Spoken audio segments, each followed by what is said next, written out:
we go.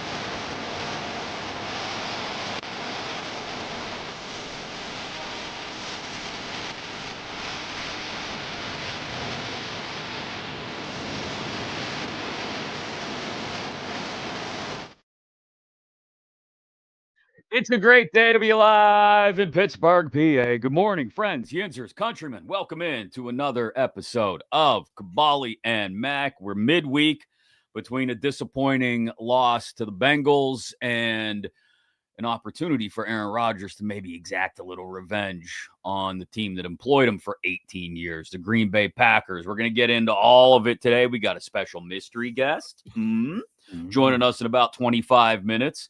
Kaboly's mad that it's not much of a mystery anymore. At least he doesn't think it is. Well, you did give it away. Nobody gave it away. What was given away? Anyway, thanks for joining us. We appreciate each and every single one of yins that check in with us, whether you do it live or the recorded version on YouTube and that. We really do appreciate yins. And I mean that sincerely.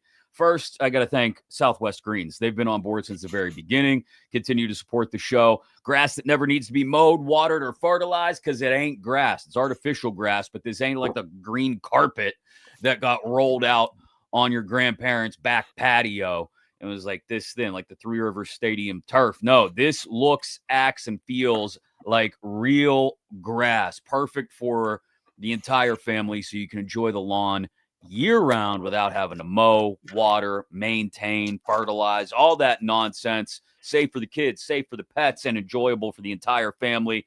Go check it out right now, southwestgreenspa.com. Tell Jake that Kaboly+Mack sent you, and they'll get on over there and hook you up, whether it's a little tiny corner of the yard, just around the kids' play set, maybe an area for the dog, maybe a little area for you to practice your putting during the winter when you're not going to be getting out on the golf course as much, or the whole damn yard, southwestgreenspa.com. We appreciate them supporting the show. We went over some numbers last night, Kaboom. We were trading late night texts, which sounds weird, but it wasn't. 32% more views on YouTube in the last 4 weeks than the 4 weeks before that. 24% more watch time in the last 28 days than 28 days before that. The numbers keep going up on this goofy thing that we just started on a whim back in January. And seriously and sincerely, we thank each and every one of you that checks in on us, whether it's goofy BS about the worst version of Biff Tannen or whatever else is going on in the world, including the Stillers. We appreciate you. So cheers. Thank you. Oh, there's your black coffee, Mr. Tough Guy. Yeah.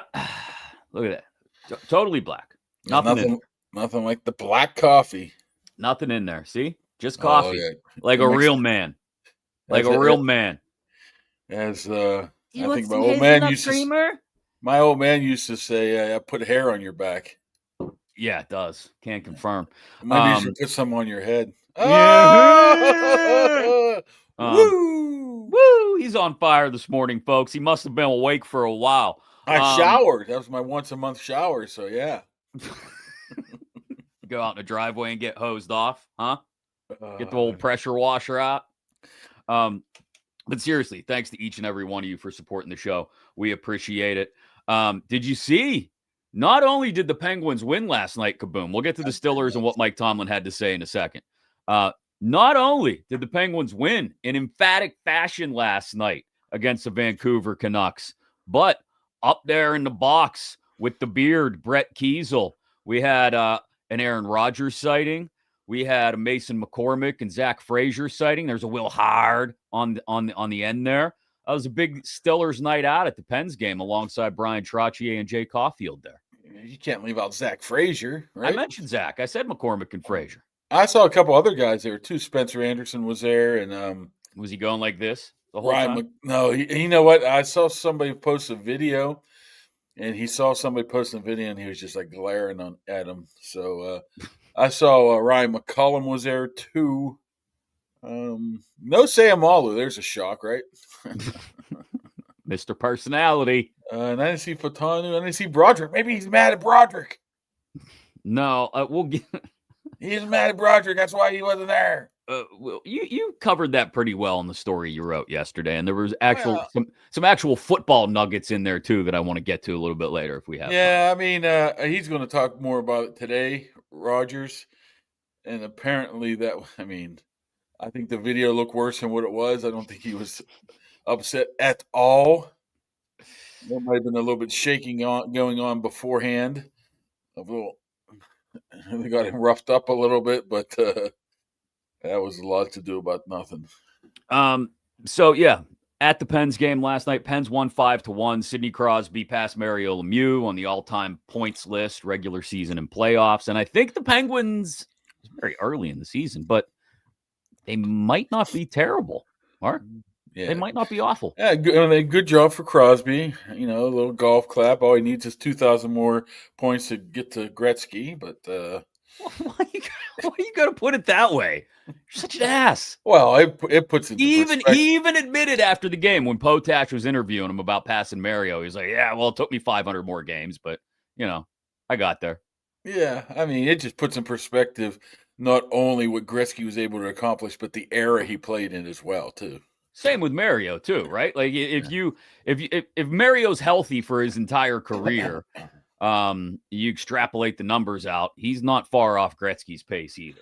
And if we had our old pal Dave Damashek here, we would talk about how Mario is pound for pound the best all-time player in the history of hockey, not Wayne, but we're not going to go down that path today. Because let's put this into Steelers' perspective. If this was the Steelers, wouldn't you be pissed off because they're having a chance of losing your Penn State guy with the number 1 overall pick? Well, they're not going to win anything anyway, so they shouldn't just tank it. No, I don't necessarily. Well, we heard that all offseason, right? Well, Steelers because the anticipation was going to be that they were going to be really bad. Now they played Steelers offseason. It was like, just tank it and you can get the number 1 pick next year. Yeah, no, see, that's ridiculous. No. The Steelers have never been in a position to tank and probably never will be. So that whole concept is always flawed from the very beginning, and I'm not on board with it. As for the Penguins, they have beaten some not as quality teams, Anaheim. They still count. There was an Islanders win in there. But Vancouver's pretty good. We'll see. We'll see where things take them. But a 5-2 start to the season, it's pretty unexpected. What I said about potentially Pat Meyer turning this offensive line around, he does it from year to year. Mm-hmm. Seems like our boy I forget his name now. The general manager, Dubas. Dubas. Why? I was thinking Bausman. Dubas. All of a sudden, seems like he knows what he's doing. Well, again, we'll see. We'll see if they keep the young guys up instead of sending them back to juniors, things like that.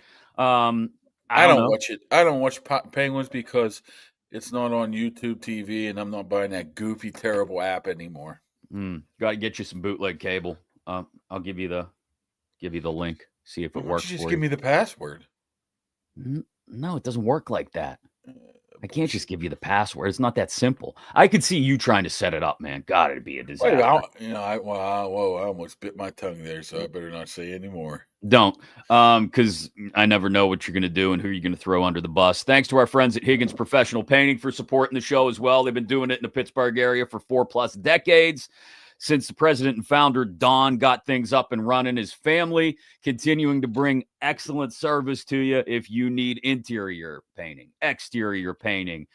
If you got a business, they'll do commercial and industrial painting too. Coming into your house, they'll give you a color consultation, do the drywall repair, tell you exactly what they think is going to look great. Maybe get you some fresh curb appeal on the outside of your house as well. Check them out online today, higginsprofessional.com. And schedule that free estimate, 412-344-0480. We appreciate them supporting the show as well. All right, let's get into what Mike Tomlin had to say yesterday.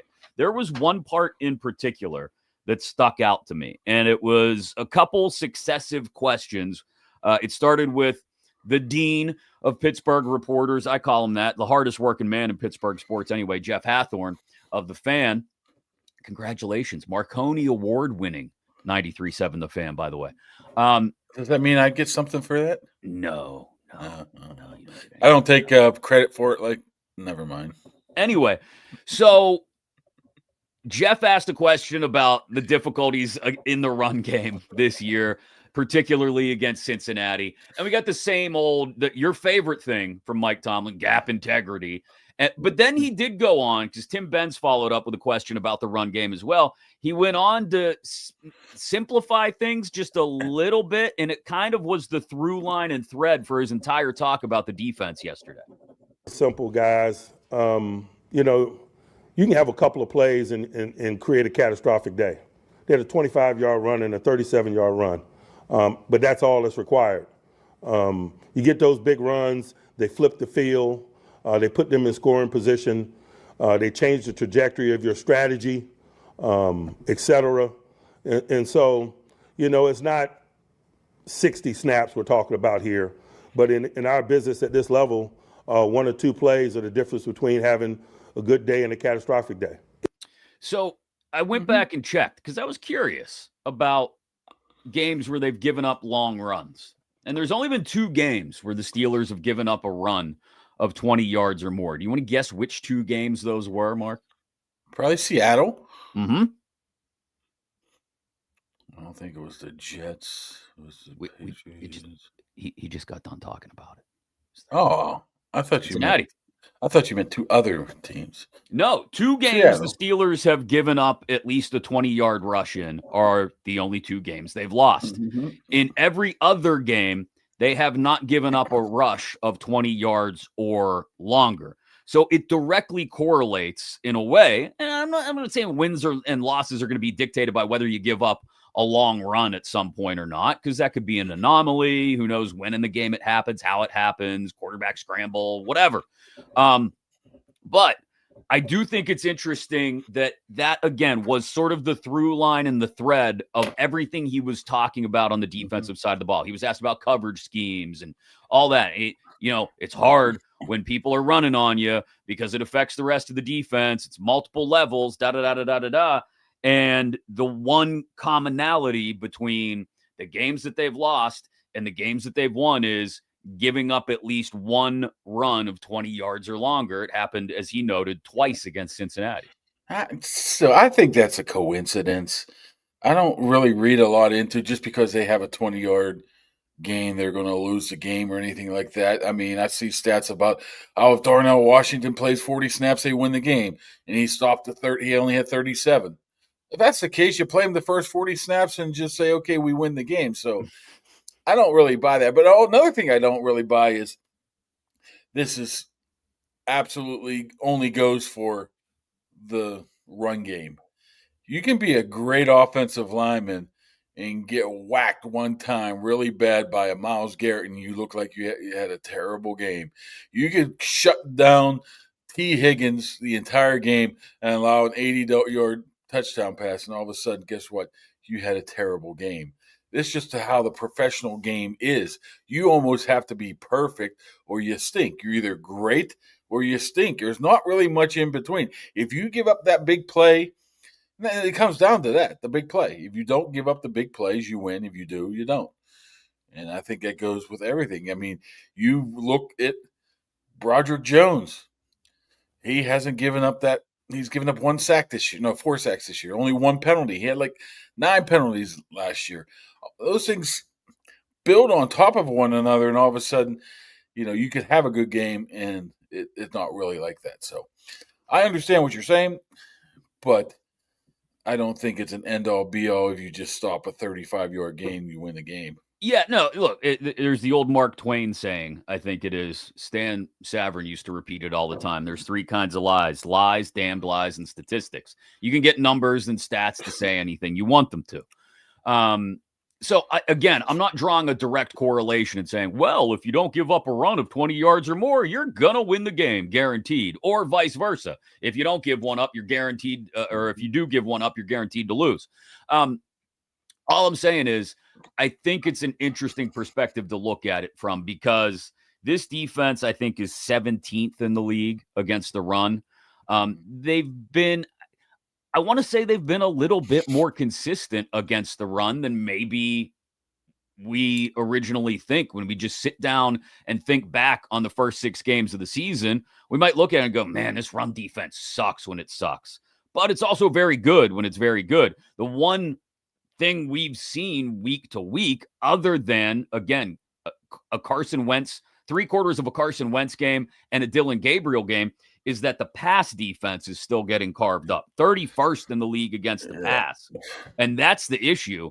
I think as much as Cam Hayward wants to say it post-game, as much as Mike Tomlin wanted to say it yesterday, you can't really excuse what's happening to the secondary with, oh, we got beat in the run game, and so it trickled out to the secondary.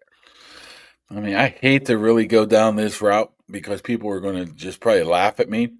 Watching that game again and again, to me, it just seemed like to me that Joe Flacco was just on point. He knew it was coming. Maybe that is the issue. He knew it was coming before it happened. Not only did he know it was coming, he knew where to go, and he was accurate enough to hit it.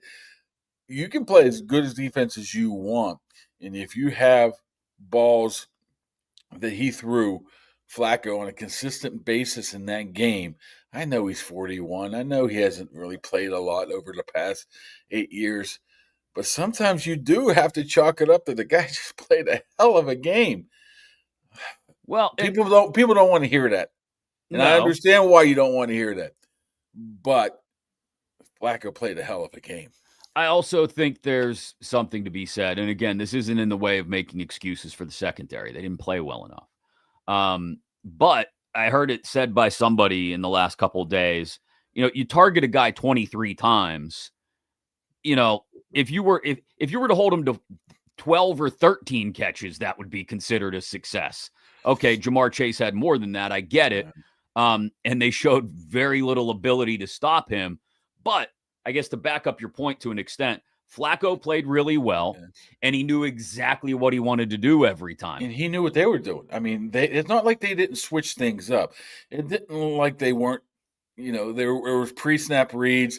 There was disguises. There was a lot of that stuff. There was a lot of maneuvering by Terrell Austin there, but maybe it wasn't advanced enough to get into Joe Flacco's kitchen. And that's the point I was going to make, is that, when you, it sounds crazy to say this, but when you step up in weight class, I guess, from Wentz and Gabriel to Flacco, I know that, again, doesn't initially compute, but Flacco playing well is better than both of those guys. And he's got a familiarity with your defense. It's not altogether different from what he's seen in years past. Then you've got to step up your game and come with something more creative and different that maybe he hasn't seen before. Maybe something you've never put on tape before. And I know what you're saying. They tried some disguises, but they tried a couple things here and there. But there was nothing during that game that screamed out to you that they were confusing the Bengals offensive line or Joe Flacco at all. It all seemed very vanilla. They weren't. He knew it was happening. And that's why, I mean, Ramsey might not have had the best day possible, but he was put in a position where, he wasn't getting any help whatsoever in the slot. And Flacco knew it was coming. The safeties were, playing off coverage, and it was just, I don't think they, somebody mentioned Tebow in the comments here. I don't think they might have respected Flacco could do that on a consistent basis. And I bring up Tebow because even though Tebow did that, 13, 14 years ago, Tebow was like 7 of 35 in that game. And he just, the bottom line was Dick LeBeau thought he couldn't do it until finally he did it. As for Bortles, they just ran all over him, but that's beside the point on that one. But I just don't think, in a way, they respected Flacco, but in the way I don't think they thought that he can do that over a 4-quarter span. Yeah, I don't think they respected him enough to dial up anything that, again, like I said, was super creative or would have confused him because maybe he hadn't seen it on tape before. That's something I'm looking for against the Packers on Sunday night. So in that case, We'll see if they do or not. Got to thank our friends at Nail Studio 2 for supporting the show as well. They've been great to us. Don't forget, they got their Halloween special right now, 15% off any Halloween nails and nail art. So your better half, your significant other, maybe you got a teenage daughter, they want to get something done for Halloween. Get in there now. Get 15% off any Halloween nails and nail art. Lakeview Square on 19 in McMurray Peters Township area, right next to Juniper Grill. You can book everything online 24 hours a day, 7 days a week at nailstudio2.com. That's a Roman numeral 2, nailstudio2.com. Now open Mondays as well from 10 a.m. to 7 p.m. So open 7 days a week. We appreciate them supporting the show here on Kaboly+Mack. You mentioned the offensive line earlier, and you also wrote extensively about the offensive line yesterday. It started with, asking guys about the Broderick Jones thing with Aaron Rodgers. Because he's a big part of their turnaround. Yeah, the entire line is, because they've all had so many snaps together now. But I cherry-picked a couple of numbers that you threw in towards the end of this piece you wrote yesterday that I think are really important to note. One, they've gone over 100 yards in each of their last 3 games, rushing, averaging 126 during that span. And Jaylen Warren went over 100 yards for the first time against the Bengals. Here's the one that really stuck out. Rodgers hasn't been sacked in each of the last 2 games. They have cleaned that up to a large degree. And against at least Cleveland, a really good defensive front. So they're keeping Rodgers clean. He's got time to set up back there or move around, which he looks much better moving around. We've talked about that over the last few weeks. And I think there's something to be said for the fact that the offensive line, and again, you wrote about it to a large extent yesterday, is starting to come together at just the right time. 11 of 12 for 103 yards in that jumbo formation, too. 28 carries for 178 yards. And Jaylen Warren had a long run out of the Isley's formation, as you won't allow me to call it. But the offense, the general point here is the offensive line has got their shit together. Yeah, and another thing is they only had 2 sacks in the last 3 games. And you remember, I think it was the first play of the game against the Vikings, they gave up a sack. So for the most part, that's been 1 sack over 3 games that they have allowed. And I think a lot has had to do with, and the other number I threw out there, they've played 99.2% of the snaps together. I mean, some of those are late game sits by Sayamalu of a series. One of them, I think Sayamalu might have lost his shoe and he had to come off. That's why we were so interested, or at least I was so interested in them getting some time together in the preseason, which we did not see 1 snap from. They're playing together exclusively now, and it looks like they're finally at least figuring it out a little bit now. And it should get better. I mean, it shouldn't get worse because there's talent there. Yeah, as Corey said on YouTube after coming over from Facebook Live, as he pointed out, the offense is turning it up, the defense turning it down. As you pointed out the other day, this defense does have a history, though, of when one part of the game in particular goes really wrong one week, they will typically get it together the following week. And, I would suspect that the first thing they're going to focus on is shutting down the run. I mentioned that 20-plus yard rush number. Yeah. The Packers don't have a running back with a 20-yard or longer run this year. Josh Jacobs is averaging less than 4 yards a carry. He's still been steady. He's still been solid. Yes, he's still got 8 touchdowns through the first 6 games. I'm not saying Josh Jacobs isn't good and isn't capable of taking over if he gets going, but that'll be their first directive Sunday night is going to be shut down the run, limit Jacobs' damage to 3, 4, 5 yards at a time. And then from there, they can settle into everything else they want to do. Yeah. I mean, that's definitely that penalties too. I mean, they bring the refs in every single week and they just stand there. It's not like they do anything, and maybe it's just a mental note, but they had a couple significant penalties in that game. I think Tomlin even mentioned one of them yesterday that really, I think, changed the overall trajectory of that game. I mean, especially the 4-pointer one with the push. Yeah. That was right off the heels of the Frazier hold. But, they overcame the Broderick Jones hold after he tackled Aaron Rodgers. But there's a couple things. Rodgers, yeah. Maybe Aaron needs to, give it back to him. anticipate How's that. that going to work out? No, trust me. If Aaron Rodgers, what he does better than anybody I've ever seen before is he messes with those. He has some great mental warfare. He picks and picks and picks and picks, and it's all in good nature. But it's kind of funny to see it up close, especially like a Zach Frazier who can he's like a big teddy bear, right? Yeah, none of those guys seem to take it too personally. No, there's not a guy that doesn't love him. No. But he gets back at him. Don't worry. Real quick, want to thank Impact HVAC for supporting the show. Get your furnace checked out before it gets too cold out there. Get a hold on Facebook at Impact HVAC PGH. You can message them there or give them a call, 412-297-1852. That furnace checkup this time of year, they'll cut the price in half from $79.99 to $39.99 if you donate a new clothing item, children's clothing item, or a new toy, and they'll make sure the Foster Project gets it to support families with foster children in their homes. Check them out, Impact HVAC PGH on Facebook or 412-297-1852. Special mystery guest is ready to go. The mayor of Hammered, Don Ton. There he is. Mr. AP Tone himself. Tone Digz joining the show. I know you guys are super busy every morning getting ready for your own show, Tone. So we appreciate you taking the time, brother. No, I appreciate you guys having me on. I appreciate Impact HVAC. That's an incredible deal. And I also saw Archie's wings scrolling across the bottom. When I was in school, living in the South Side, I believe it was 10-cent wings. If you bought a Yingling, it was Yings and Wings on Wednesdays, 80 cents. Whoa, inflation's crazy, boys.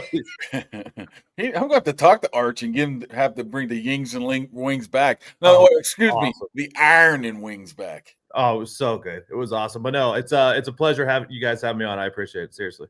No, we appreciate it, man. One of the things Mike Tomlin talked about yesterday, I don't know how much of his press conference you got to see, Tone. He has no idea who the hell cuts his grass. Here we are. We are still talking about grass, Tone. This was a bone of contention last week. It was, wasn't it? Yeah, it was a little bit of a bone of contention with our University of Pittsburgh friends. I caught nowhere near the flack that you did for agreeing with what you said, but it was funny how once Ben came out and said, no, they should probably have their own stadium, things quieted down just a little bit, huh? Yeah, it did. It did. Ben didn't get the same flack that we got. And I honestly just in the moment, Boz misses that field goal because he slips or whatever. And I sent out a simple tweet about, one, Pitt shouldn't play there.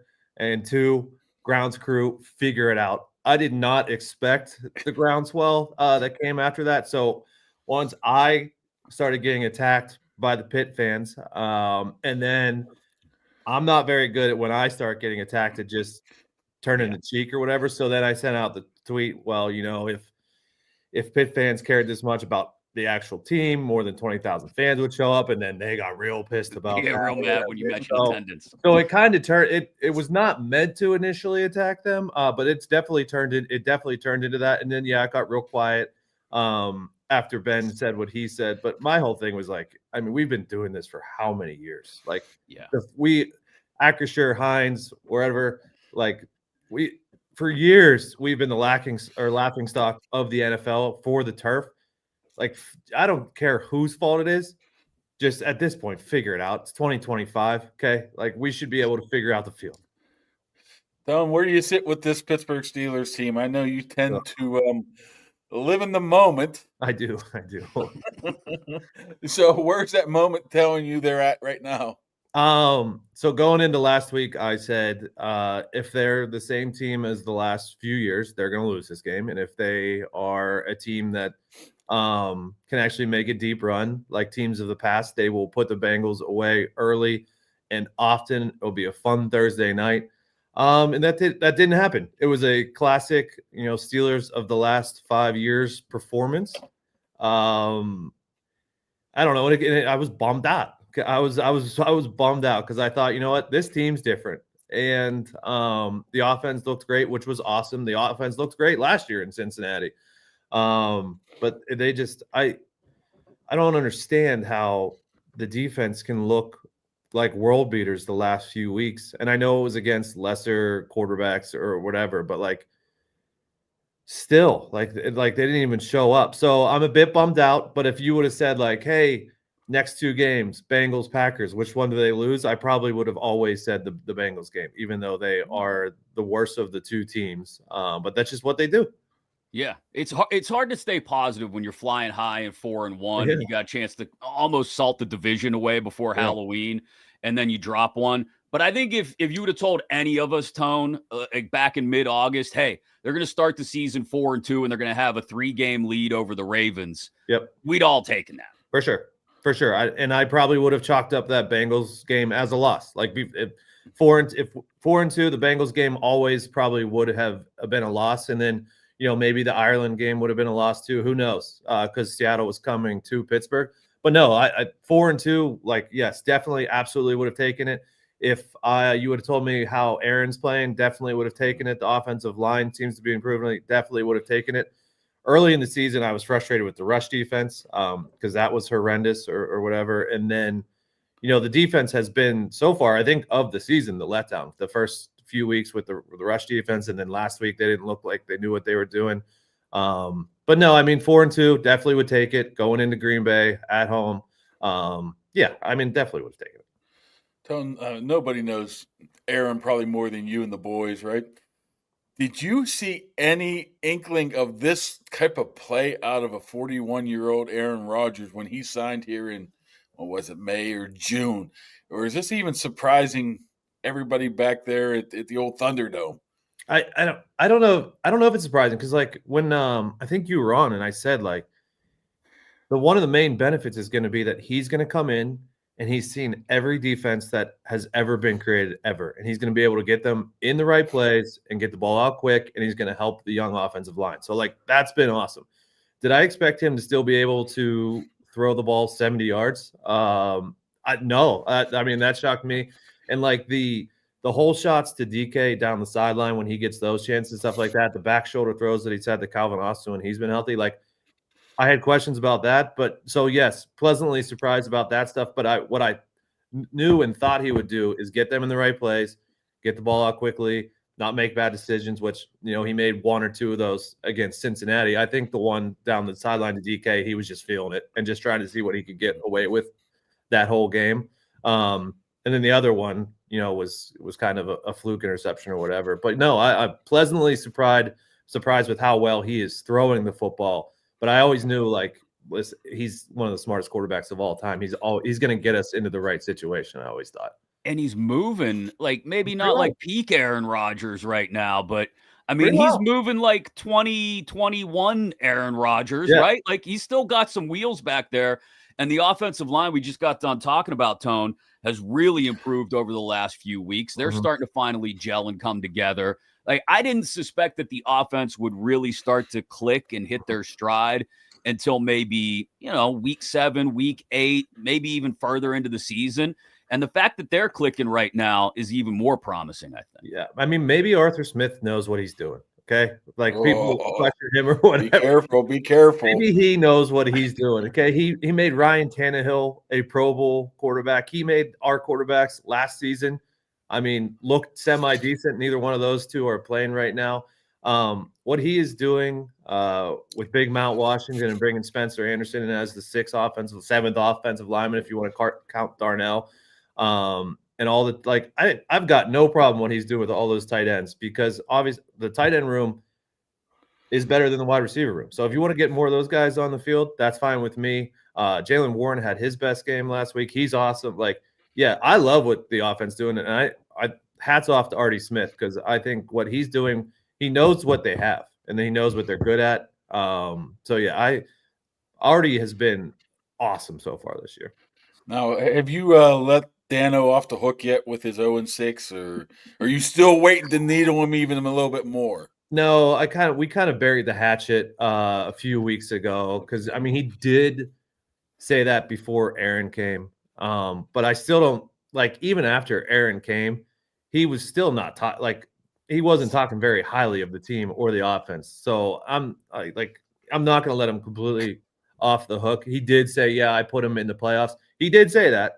after Aaron came, but he also said they're going to get blown out in the first round, which if this is the same team as the last few years, that's, there's a chance that happens. Tone, you love college football as much as the next guy, Yeah. and I love the college football preview guide you put out. Absolutely loved it.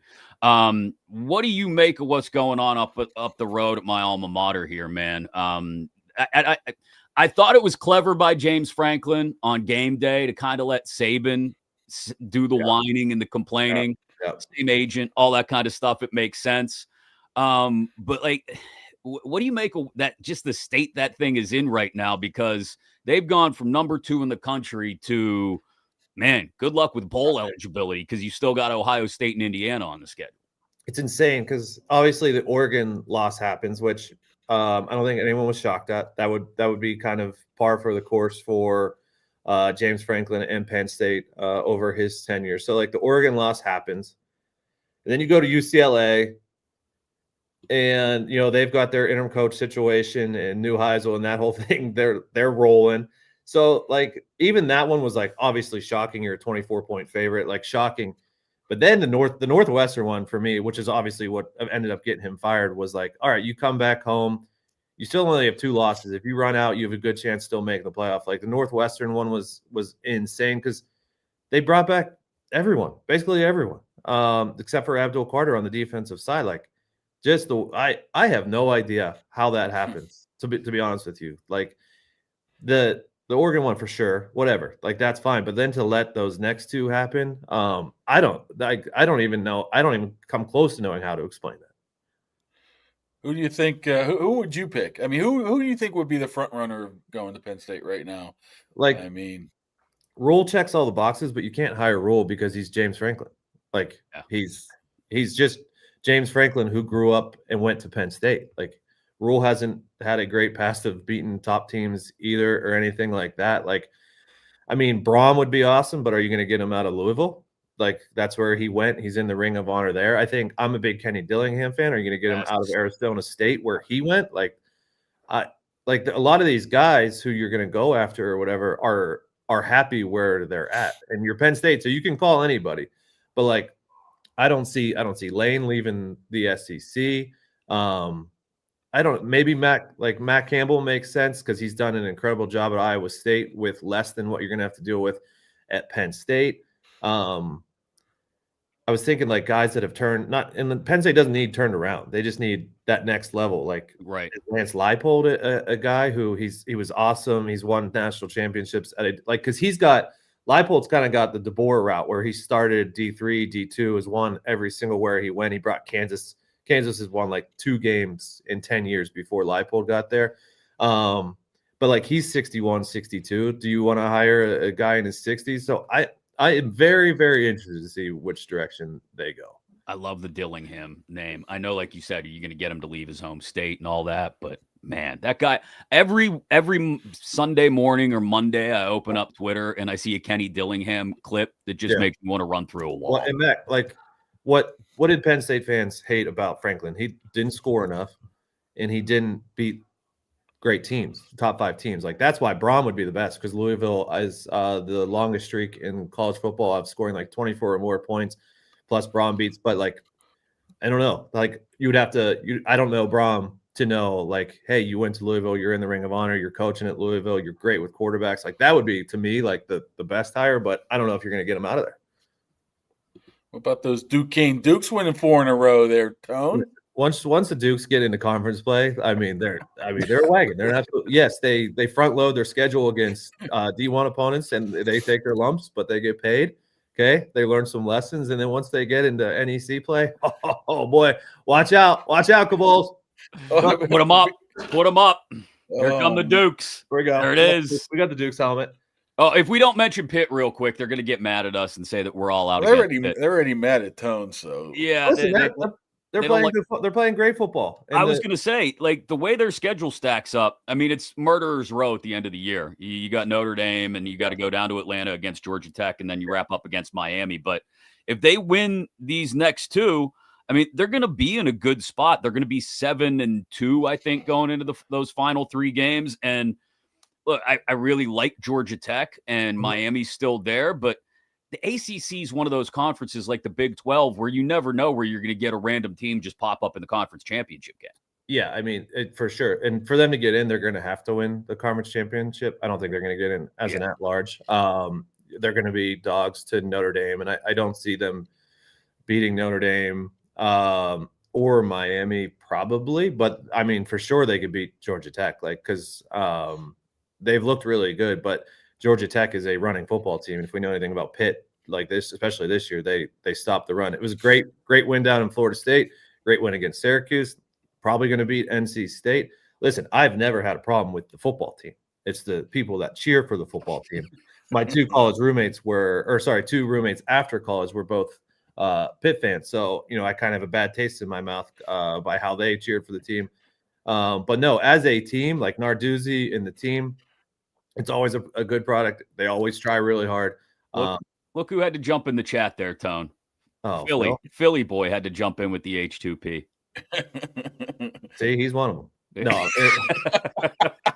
No, Phil is not one of those guys who he knows. But there's a lot of Pitt fans who think like, hey, this is a top 5 program in the country, and I was a roommate with one of them. So, but no, I think they're a good. The ACC is wide open when you Miami, Louisville, Georgia Tech, Pitt, Virginia, like all these any of these teams can play in the championship. And right now, I think it's a 1-bid league, so you're gonna have to win it.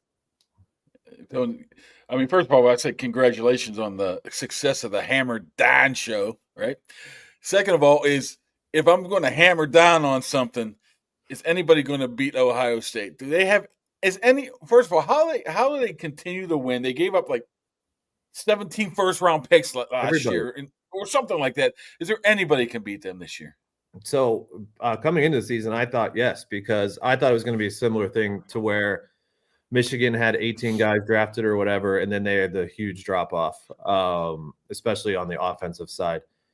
Ohio State, like when you still have Jeremiah Smith and you still have Carnell Tate, like those guys didn't go anywhere, and then you have Julian Sain, who's one of the top guys in his class coming out. Like, okay, the offense is still going to be fine, and I thought the defense would take a step back.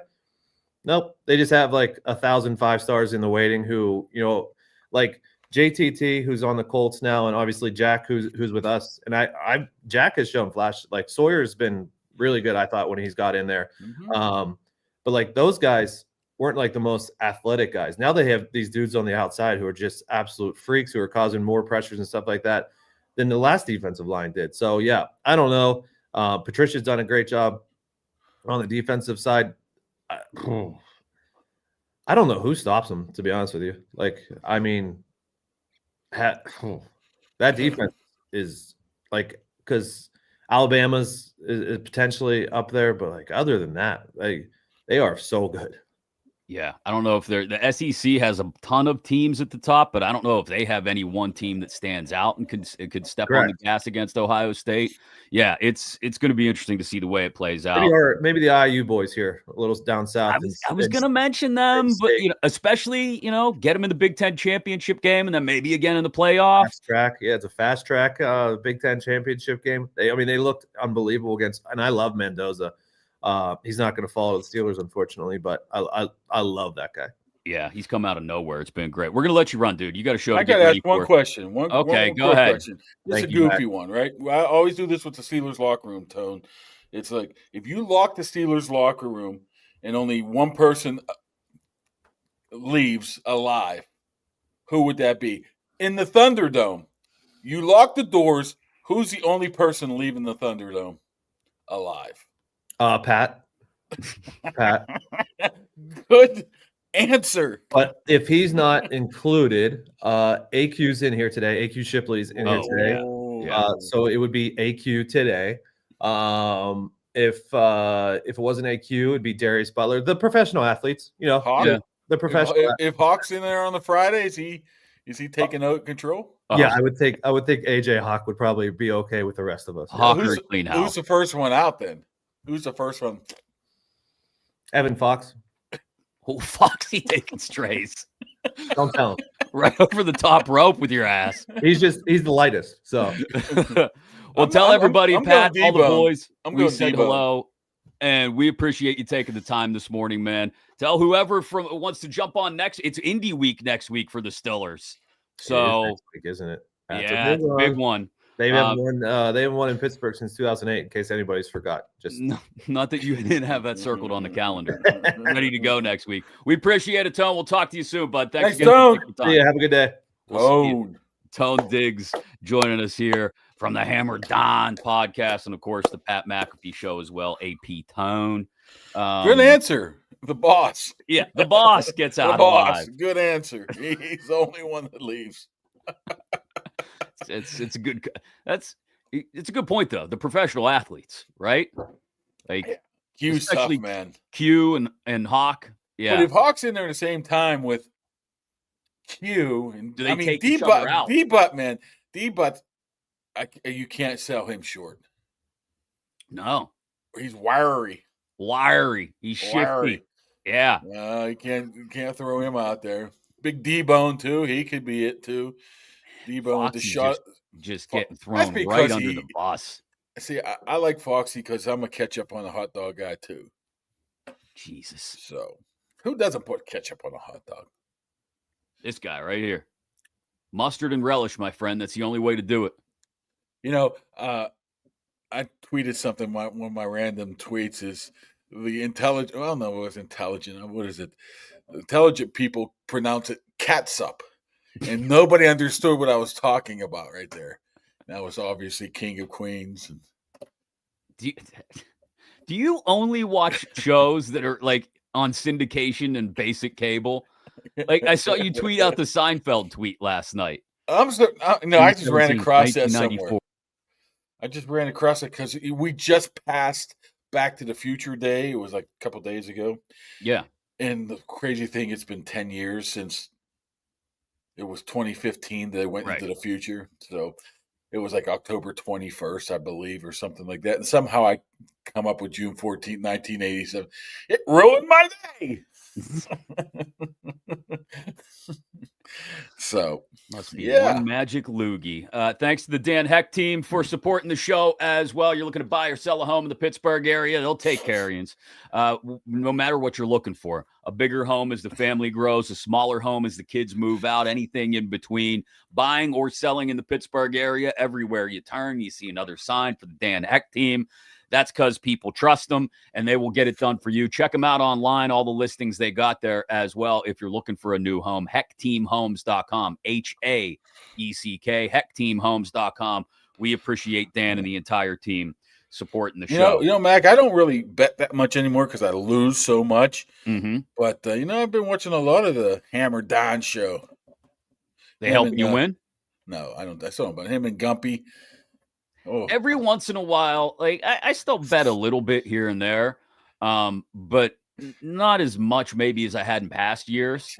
You have to be not afraid to lose money to bet, and I'm always afraid to lose money. Well, what I've done in the last couple of weeks is, for whatever reason, when you join up like 5 or 6 different sports books online, they'll all send you promotions every once in a while, and a couple of them sent me like free $10 bets here and there, and I always do it on something stupid. Like a 36-leg parlay. No, it was something stupid but simple the other night. Like when Tampa was down 7-0, I bet Tampa to have the next score. I'm like, well, the Bucks aren't going to get blown out by the Lions. That's because you didn't want to stay up and watch the whole game. You just wanted the instant gratification.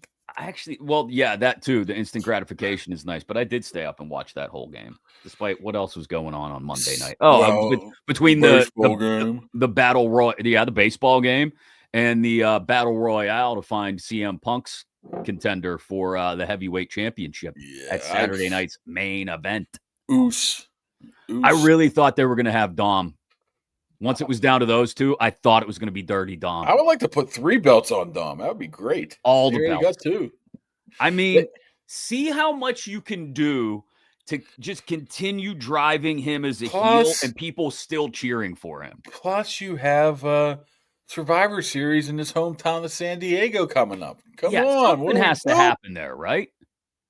See, I saw LeBar, and I was talking to LeBar a couple days ago, and it was like a little span of wrestling where it was like, hey, we got to get through this the Crown Jewel stuff we got to do. Yeah. This WrestlePalooza we had to do because of the app. Now it looks like they're getting back into the legitimate storylines. I was gonna say I was doing a lot of the not watching the shows live for probably like 5-6 weeks there, and just watching the highlights after the fact, because it was like a holding pattern for 2 months. And now it's like we'll get to run the Survivor Series, and then it'll be a little lull again for the holidays, with a Saturday night's main event mixed in there somewhere. Well, and this whole thing called like John Cena's final match.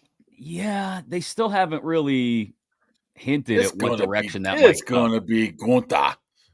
Why Gunther? Because he's the next. I mean, Gunther is a legend. So, how many? I mean, he's held the belt for literally all but like 300 days. He's been in the WWE A belt. So we really had Lesnar come back for a one-off. What are we talking about? We had The Rock and freaking Travis Scott start this whole thing off. I would like to have it all come back to that, but I don't think that will happen. But The Rock's busy at film festivals. Dwayne's got more important things to do. So he's not going to be coming around again anytime soon. Speaking of that, you ever see what's his name? What's his old booker name from NWO? He has his own podcast now. Could you be any less specific? Everyone has a podcast now, as evidenced by the fact I said the old NWO WCW booker that the freaking Cornette hates. I can't remember his name. Kevin Nash? No! Well, Nash was in charge of booking. I don't know. The dude that always says bro. Come on, bro. I honestly don't know who you're talking about. Somebody in the comments will know it. Anyway, what was your point of this? I don't know now. Good job. Not Bischoff. You're not talking about Bischoff, are you? No, Bischoff's booker, for God's sakes. Vince Russo. Why did I think of that?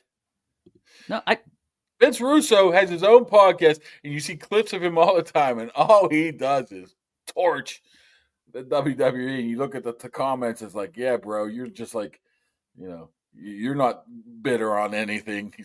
The Vince Russo era at WCW is encapsulated in a nutshell in one clip, and it's Kevin Nash standing in the middle of the ring when they drop the blood from the ceiling, and it lands on the mat 6 feet to his right. Like, that was the Vince Russo era in a nutshell. It was a disaster. And we didn't Hogan. That's why this company's going to hell. Yeah, that's right. That might be more of it in a nutshell. Hogan losing his mind. It was the finger poke when they stripped his title, and but sometimes I watch him and he's just a bitter man. Who, Russo? Oh yeah, very bitter. Very bitter. Very bitter. Oh, because he thought that Cena is going to like go to AEW or something like that after this. Come on.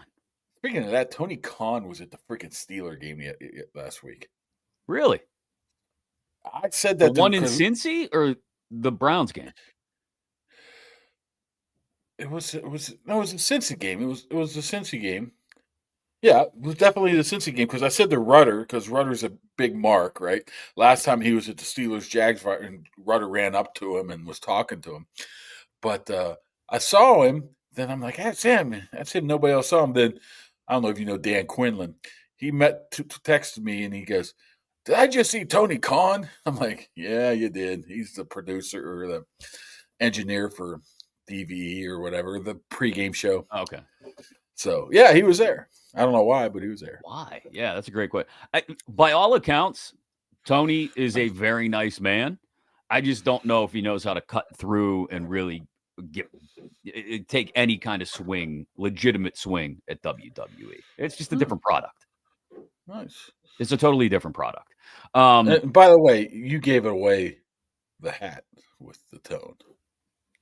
Well, it could have been. I saw plenty of people in the comments still trying. I saw someone guess Mel Blount, also noted cowboy hat wearer. I mean, could have been lots of people. I work for a country music station. It could have been some country singer. Oh, it would have been great if it was Jelly Roll. Jelly Roll does not wear cowboy hats. I don't know, but I would like to talk to Jelly Roll. That'd be great to get. There's a couple guys you would like to just have a beer with. One would be Jelly Roll. Yes. There's a couple. Jelly Roll's definitely a beer guy. I'm gonna let. Just Well, want to have he a doesn't. drink with him. I Well, don't think he drink with drinks him. anymore. Whatever. He can have You his. can take an edible with him. How about he that? can have his O'Doles or whatever the hell it is. Yeah, I'm going to swirl some things around in my head there regarding the jelly roll idea. Real quick, since we were talking about, I don't know, we were talking about feuds and wrestling and everything. One feud came to a head in the last 24 hours in the NFL. I want to bring this up. We'll talk about it for a second. We'll get our Thursday night picks out of the way.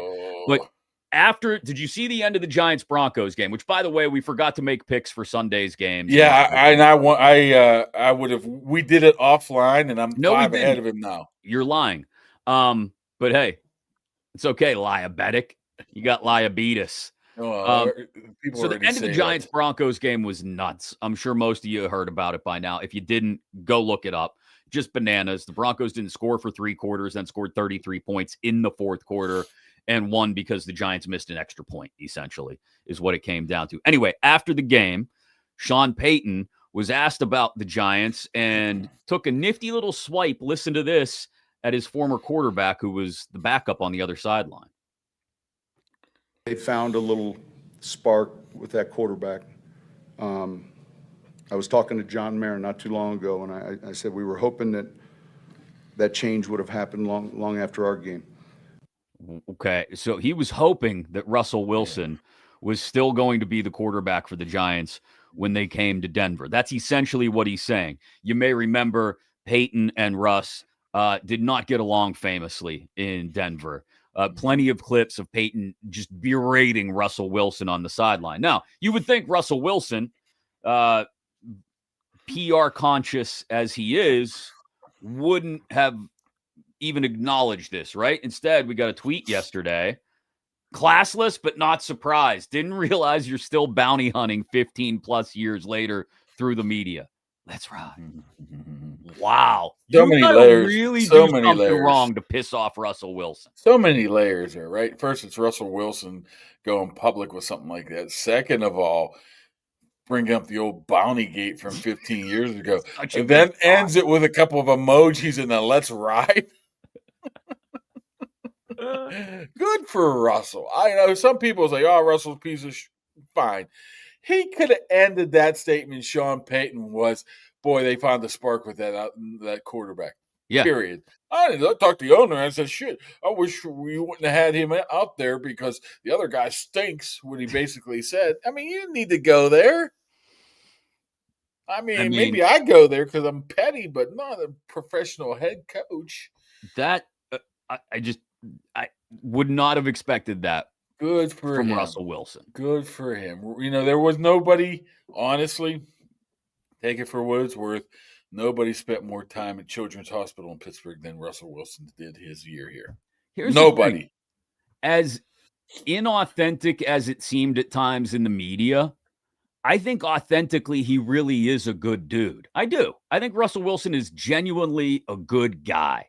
I just think the way he handles things sometimes gives it that sort of glaze of inauthenticity. It's okay and to be pissed. Why people resent. I think this is going to do a lot to bring Russ back to people where they're like, hey, he isn't a robot. Look at that. He is just kind of like us. He does want to get petty sometimes. It's okay to snap. It's okay to have emotions. It's okay to be pissed.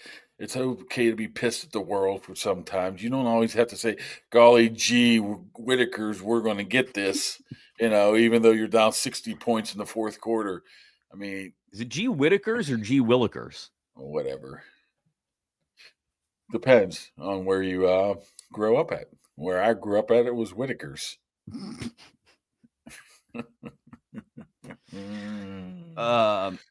Thanks to our bud Arch for supporting the show. Arch got a call out from Tone. Yeah, so did Arch and Impact HVAC. How about that? We appreciate Tone shouting out Arch. Yes, the wings are 80 cents these days. Which are cheap, which are very cheap considered if you go anywhere else.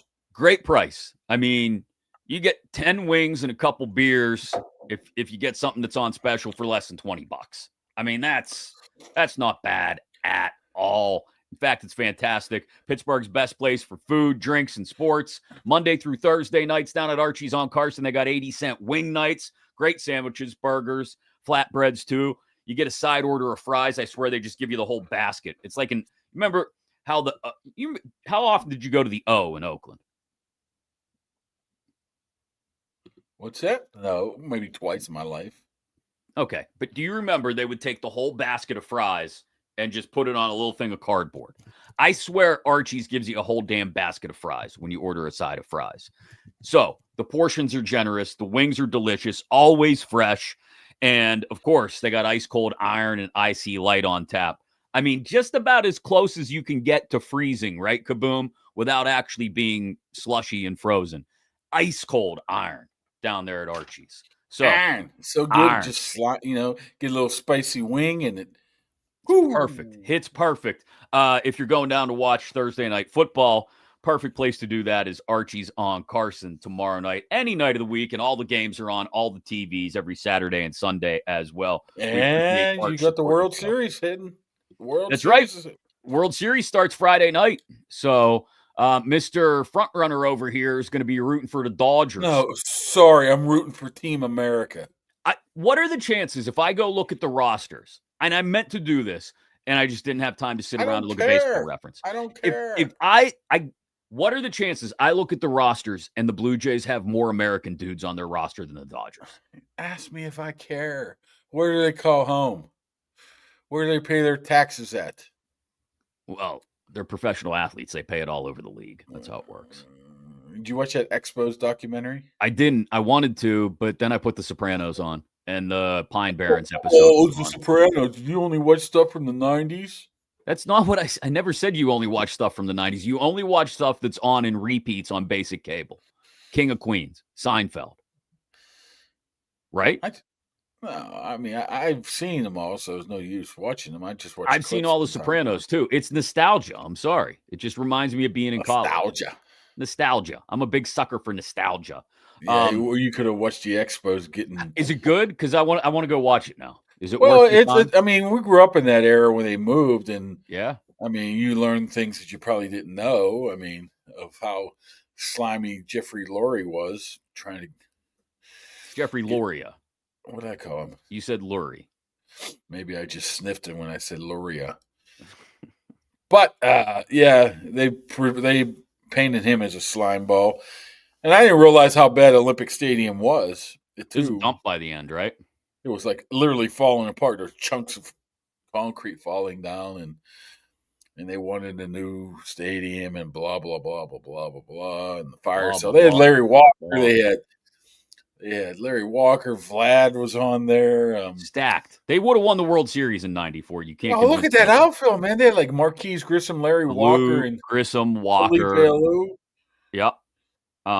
They got Alou from the Steelers or the Pirates. I meant the Steelers. I meant Moises Alou. Felipe Alou was the manager. Yeah. Moises Alou. They got him for what, like Neil Heaton or something like that. I think it was the Zane Smith trade that they got Moises Alou. Which you know what? It's easy to look back on and say, "Oh my God, they traded Moises Alou," but it's like they really needed Zane Smith at the time. So like, that's not what I'm not going to be revisionist history on the Zane Smith trade because they traded away Moises Alou. Delino DeShields. Oh, Delino, that's right. Oh, was Galarraga on that team too? I don't even know if he was in Colorado by then. No, he would have been in Colorado by then, I think. Hold on, let me double check. Yeah, because Colorado entered the league in '94, and he left in the expansion draft, I think. Yeah, that's when they dumped everybody, right? 94-ish.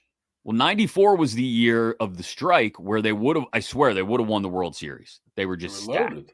All the same names you just threw out there. Denny Martinez. Yeah, he's a little earlier, but yeah. He was. So I should go watch this now, is what you're saying. It's like an hour. It's almost 2 hours. It's not like a series. It's just like a documentary. Like I said, I'm a sucker for nostalgia. I can't help it. So Moises Alou was traded along with. Oh no, he was compensation. He was a player to be named later in the Zane Smith deal. So it was Willie Green, Scott Ruskin, and a player to be named later to the Expos for Zane Smith, and the player to be named later ended up being Moises Alou. Yeah, Willie Green did nothing. Scott Ruskin was the middle of the bullpen guy. Was okay, I guess, for what he Also, was. Alou, big part of the Steve Bartman documentary. If it wasn't for Alou, Bartman would be just a side note. Yeah, the guy stole the ball from him. I don't blame him. All right, real quick, let's wrap up. But first, let's get back on board with making picks here. Standings are as such. I am up by just one game. Oh, yeah. Just one game. 56-35-1. I told you I picked the freaking Rams. After it was 14-0. So you can't do that. You got to pick before the game starts, genius.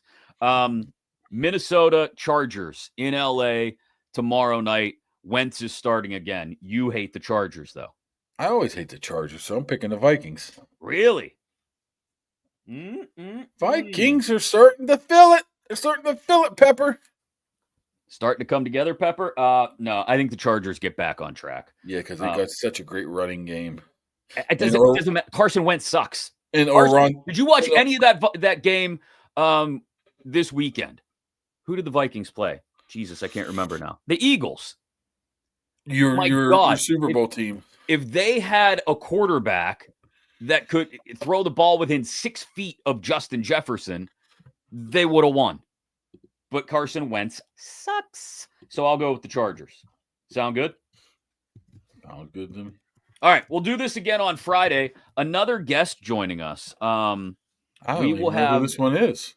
What do you mean you don't know who it is? I can't remember. Matt Schneidman covers the Packers. Oh, yeah. Oh, yeah. I forgot about that. Schneids is going to join us to talk about the Packers. We didn't even touch on Micah Parsons yet. I would suspect we get a lot of the extra offensive linemen and Jumbo Isley's package to maybe slow down Micah Parsons. And we'll see if they shut him down the way they shut down Myles Garrett. But plenty to talk about with Schneidman on Friday to complete a week of talking about the Steelers as they get ready for the Packers on Sunday night. We didn't even talk about those terrible throwback jerseys because we ran out of time. They suck. I hate them. There you go. That's my hot take. They're terrible. Any opinions? My opinion is every Steelers throwback sucks. No, the block numbers. Oh, the block numbers. Block numbers should be full time. They should bring them back. Gray face masks too. I'm going the opposite. I'm saying the old rounded numbers that looks like they're steamed on with an iron. The Jerome Bettis year one when they had the black letters for the nameplate instead of the yellow. Yeah, those are awful. All right, that's going to do it for today. We will talk to Ians again soon. We appreciate all the support on YouTube and all the social media. Search Kaboly+Mack, and we'll talk to you soon. See ya.